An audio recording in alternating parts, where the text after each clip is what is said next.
Hey, welcome back everyone. It is now November 3rd of 2021. As we get closer to the official release of the Book of Boba Fett series, a lot of fans are also all focused on other shows out there like Ahsoka, Kenobi, Star Wars Andor, and other TV shows that are really all going to interconnect with each other to really complete this new Star Wars universe at large. This is Mike Zero. Make sure to subscribe if you're new to the channel for future Star Wars updates.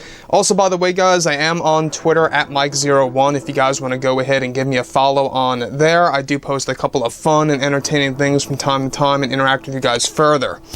So we're now in a very interesting position for Star Wars because given that Jon and Dave are really moving forward with these great ideas that are now becoming a reality, we also have Disney CEO Bob Chapek, the man allowing Jon and Dave to do all these incredible things. And if you think about it, we also got to give that man credit for even allowing a lot of this to even happen in the first place.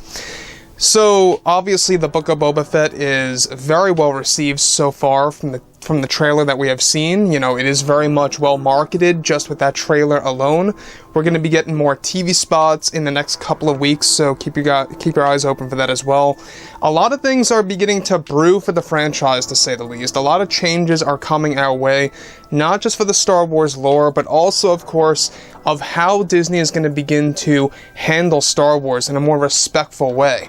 And I think that's the most thing that matters right now, is exactly how Disney handles their franchise, right? We've seen that they really didn't handle it all too well with the sequels, and especially with aspects of The Last Jedi and the middle film of the sequel trilogy. But when you go ahead and look at what's happening with Mando, the Book of Boba, Kenobi, Ahsoka, just for starters, right? That is just the tip of the iceberg here. You can really see exactly what's going on right now. So, with that being said, of course, what's really all the more exciting has everything to do with what George Lucas is pushing and making into a reality for, of course, the future of the Mandoverse. Now, of course, with both Disney and Lucasfilm focused on their new Star Wars universe, with new shows like Kenobi, Ahsoka, Andor, and others out there that will be announced at Celebration. However, it's described that George Lucas is currently creating a major fix to the Star Wars franchise by introducing new Star Wars lore that is going to essentially fix and add on more to the Skywalker saga. Now, it's noted that Lucas and Favreau have big plans for the end of 2022, where it will be officially unveiled that Luke Skywalker will end up having a son in the new Star Wars canon that will be heavily based on the Star Wars Legends material.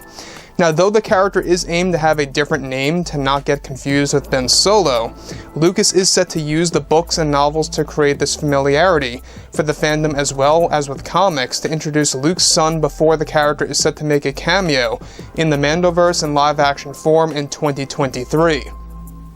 Now, on top of that, it's described that Lucas wants to explore and expand the Skywalker bloodline like never before, and that there will be explanations as to where and what happened to Luke's son during the events of the sequel trilogy films.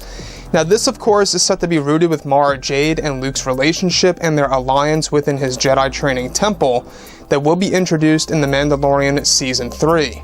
Now, the introduction of Luke's son is said to have been a decision that was made around 2 months ago when it was brought up by Lucas to Favreau to push through with this entire concept to keep the hardcore fans interested for the better.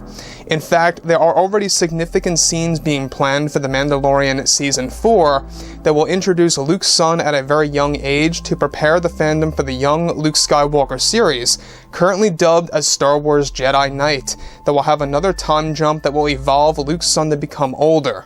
Now, this is the grand plan by Lucas and Favreau to keep the Skywalkers in focus and to actually create this golden age of the Star Wars franchise. Additionally, separate from all of this, there are a handful of scenes also being planned for The Mandalorian Season 3 that is also set to actually create a handful of scenes that will actually involve Luke Skywalker's Jedi students training at his temple. One of which is set to be Kyle Katarn from the Star Wars Outcast video game. Now, Luke's Jedi Temple, however, will be based on a brand new world that is most likely the one scene that we got a glimpse of in Episode 8. Lucas is also set to actually give, of course, Luke, however, a second Jedi Temple that is set to be his primary temple that takes place on Yavin 4. The concept of Luke having 2 Jedi training temples are set to hold 2 different purposes that will be explained in the 3rd season of Mando. This is the one that Grogu is set to go to Luke Skywalker with first, and eventually traveling to the second one as seen in Episode 8 that is said to be a temple hidden in secret from everybody else as his backup temple per se. This was all an idea that was actually pushed by Lucas onto Favreau to make this happen, and Favreau actually listened and moved through with the plan. Now, there are a handful of other scenes that are being planned right now. A lot of sets are already being built for The Mandalorian Season 3 that's going to be centered around this major glimpse into Luke Skywalker's Jedi students, including Kyle Katarn being one of his best ones yet. Now, this is very different because we're only a couple of years after the events of Episode 6 during the Mandoverse, right? We already know that Mandalorian Season 3 is going to have a little bit of a time jump. Not something extremely crazy, but it is going to have a time jump. It's been said it might be around 1 year or 2, give or take. Now, by that time, obviously, a lot of changes can be made in Luke Skywalker's Jedi Order and exactly how his academy is rolling out and exactly what kind of students he really has. You can see that Favreau and Lucas are making a lot of changes in comparison to what we saw in the comics. In fact, they are changing exactly what Luke Skywalker's Jedi students are going to look like in live-action form, that they're not going to be like the ones in the comics per se, at least at this point in time. Basically kind of resetting history that Luke had other students before the ones that we got to see in the comics that released, what was it, like a year and a half ago, maybe a little bit more than that. But overall, I think that by Lucas introducing Luke's son, this is obviously something that a lot of fans have been asking for a number of years. It's one of the main reasons as to why a lot of people felt that Luke Skywalker wasn't the real Luke Skywalker that we saw in the sequels in comparison to Legends. You know, when you look at Legends, you know, Lucas approved a lot of that. In fact, Lucas carefully approved a lot of those stories, and he actually really loves the concept of Luke having a family. And that's one thing that now they are pushing for, and that they're actually going to make happen in the future of the Mandoverse and new Star Wars shows out there, like I explained of how there's already a project dubbed simply as Star Wars Jedi Knight that's going to focus on Luke Skywalker's adventures with R2-D2 and Lor San Tekka, and including his son.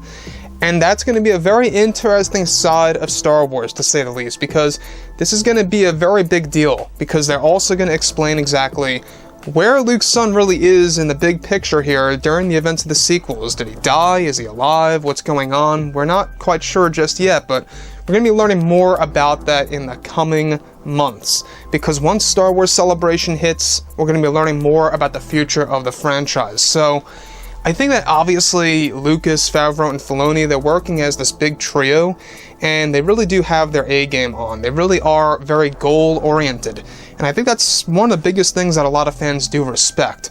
You know, the fact that we have Grogu and Luke going to 2 Jedi training temples in Mando Season 3. In fact, sets were already built for those 2 Jedi training temples that take place on Yavin 4 and that unknown world that we have yet to actually see in great detail in The Last Jedi. We only got a little glimpse of that Jedi temple, mind you.